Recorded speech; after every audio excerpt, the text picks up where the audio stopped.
Secretary Clinton, and I'm glad to see your health is improving.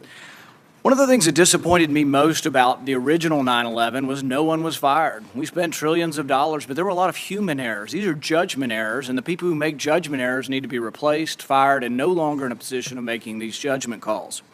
So we have a review board. Review board finds 64 different things that we could change. A lot of them are common sense and should be done, but the question is, it's a failure of leadership that they weren't done in advance, and 4 lives were cost because of this. I'm glad that you're accepting responsibility. I think that ultimately with your leaving, you accept the culpability for the worst tragedy since 9/11, and I really mean that. Had I been president at the time, and I found that you did not read the cables from Benghazi, you did not read the cables from Ambassador Stevens, I would have relieved you of your post. I think it's inexcusable.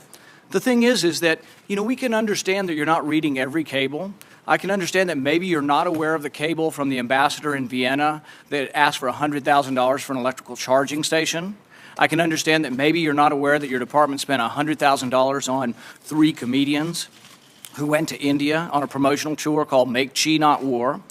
But I think you might be able to understand and might be aware of the $80 million spent on a consulate in Mashar al-Sharif that will never be built. I think it's inexcusable that you did not know about this and that you did not read these cables. I would think by anybody's estimation, Libya has to have been one of the hottest of hot spots around the world.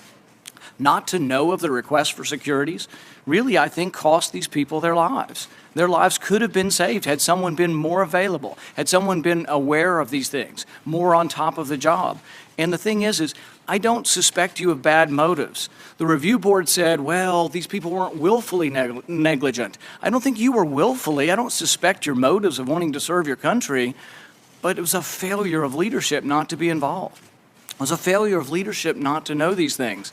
And so I think it is good that you're accepting responsibility because no one else is. And there is a certain amount of culpability to the worst tragedy since 9/11, and I'm glad you're accepting this.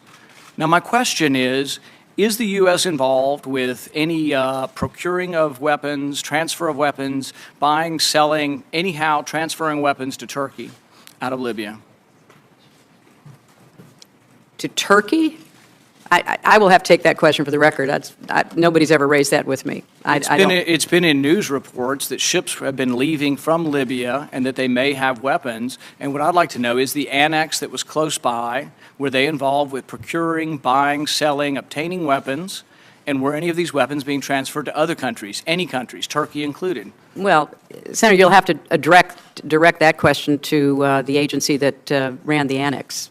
And I will see what information is available. And you're saying you don't know? I do not know. I don't have any information on that. And with respect to personnel, Senator, first, that's why we have independent people who review the situation, as we did with the Pickering and Mullen ARB, and all 4 individuals identified in the ARB have been removed from their job. Secondly, they've been placed on administrative leave while we step through the personnel process to determine the next steps.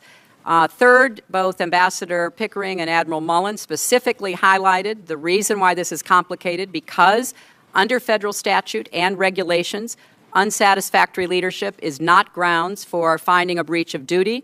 The ARB did not find these 4 individuals breached their duty.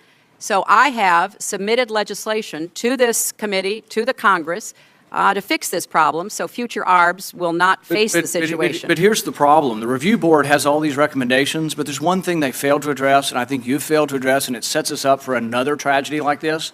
They should have never been sent in there without a military guard. This should have been an embassy like in Baghdad in a war zone, and it should have been under military guard, significant military guard, Defense Department command.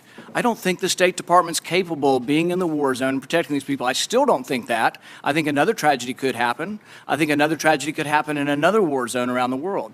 I think someone needs to make an executive decision. Someone needs to take leadership, and with that leadership should be that you shouldn't send them in with no Marines. You shouldn't send them in with Marines that are to guard records, not people. You shouldn't send them in with the same kind of ambassador or embassy staff that you have in Paris. I think that's inexcusable. Well, Senator, the reason I'm here today is to answer questions the best I can. I am the Secretary of State, and the ARB made very clear that the level of responsibility for the failures that they outlined was set at the Assistant Secretary level and below.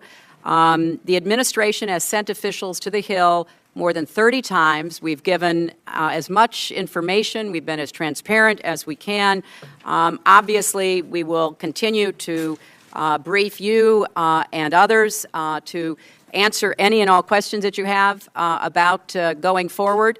The reason we put into effect an accountability review board is to take it out of the heat of politics and partisanship and accusations and to put it in the hands of people who have no stake in the outcome. The reason I said make it open, tell the world, is because I believe in transparency. I believe in taking responsibility, and I have done so. And I hope that we're going to be able to see a good working relationship between the State Department and the committee going forward.